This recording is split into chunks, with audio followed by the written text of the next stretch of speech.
Now, Paul works throughout his whole ministry to really find a way. This was tough for me to come to the knowledge of because I kind of thought they all had it. You know, Paul was perfect. He had the knowledge and he wrote it down and he nailed it. And I realized that as Paul writes his letters, you see theology developing. You see Paul coming to better conclusions. You see him saying it one way in one book and you'll read it and go, I can see that. And then you'll see him write it another way in another book and you'll go, ooh, wow. Like right here Wednesday night, remember this? Hopefully this is always an ooh, wow moment for you, even though this is the 1,000th time we had used this text. But I wish that every time we used it, a new person had an oh, wow moment. Do you remember Galatians 2:20? I am crucified with Christ, nevertheless I live. Yet it's not I, but it's Christ that lives in me. And the life which I now live in the flesh, I live by the faith of the Son of God who loved me and who gave himself for me. I always hope that a new person has an aha moment in the middle of that verse and says, yet it is not I, but it is Christ that lives in me. And we go, wow, Paul believed he was dead, that Paul was dead, and that Jesus was alive inside of him. And if that be the case with Paul, maybe that could be the case with me. And those are those aha moments. Those are those moments where that mystery becomes revealed. So as Paul was writing, he starts to unveil some of these things. Watch how he does it to the church at Colossae. This is such a cool passage, and I want to work it with you real slow together today. Colossians chapter 1, reading in verse 15, this first verse is packed with heaven. The Son is the image of the invisible God, the firstborn over all creation. Now take a look at who is the Son. Jesus. But what is the Son? He's the image of the invisible God. God has not been visible.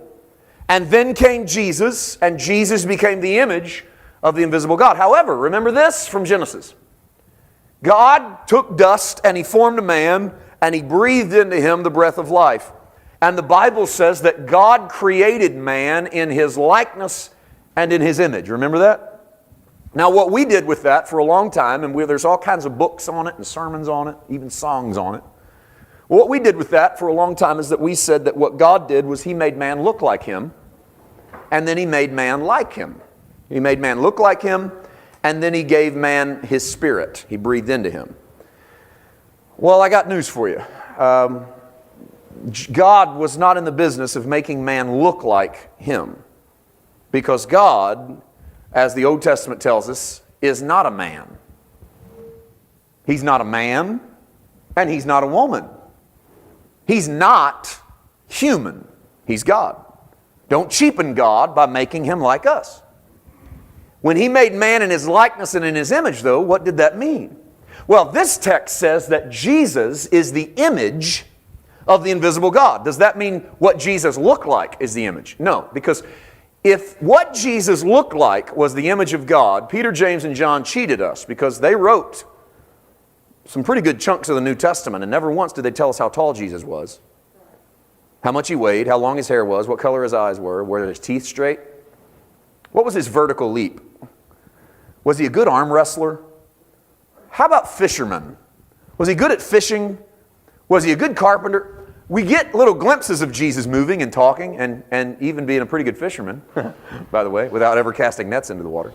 But we don't get all the stuff we think we should get if we want to know what God looks like. Peter didn't tell you. James didn't tell you. The closest John gets is in 1 John 1 when he says, I can tell you, I touched Him and I handled Him. He was real. That was as far as he went. He didn't even bother to say, and by the way, He had brown eyes. Or, and by the way, He was this tall. He left it alone because Paul would say in 2 Corinthians 5, we don't know anybody according to the flesh. In other words, what people look like and sound like and move like, that's not how we judge men. We don't do that with Jesus. We don't do that with men. And so being in the image of God was not what He looked like. I tend to agree with Augustine, 4th century early church writer. Augustine said something along these lines, that when God put man in His image, what God did was He gave man the ability to think and to reason, which He didn't give dogs, cats, giraffes, and zebras. He gave it to you. And what made you in the image of God was that God gave you the ability to think, to reason, to talk it out, to work it out, to contemplate. A dog and a cat runs on instinct. You don't run on instinct. You have something higher. If you go back down to instinct, you've lowered yourself to an animal. But you have more than an instinct, you have intellect. Do you know what the enemy was doing in the Garden of Eden when he offered Eve and he said, why don't you eat from the tree of the knowledge of good and evil? That tree of the knowledge of good and evil is Eve's ability to think in fleshly terms. She didn't have that ability yet. How did she think? Just like God. She was made in God's image. And in God's image, God thinks on a level that's in the wisdom of the mystery. It's from another place. We don't think like God, contemplate like God. And so the enemy gives her the chance, eat from the tree of the knowledge of good and evil. The moment that she does, she can now make decisions based on the natural realm. And when she makes those decisions based on the natural realm, they always lead to failure because there's nothing in the natural realm that can save a spiritual man.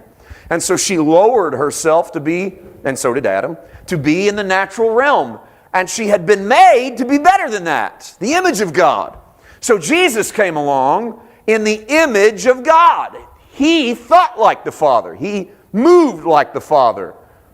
I think Jesus was amazed when great things happened in His ministry. I know that we don't usually see this. We kind of see Jesus as always, He knew it was going to happen before it happened, and so He always kind of handled it calm and collected. But I think that Jesus was in a journey of following the Father so closely that it was fun. I think that when Jesus saw someone healed, He got just as excited as Peter, James, and John did. How could He not?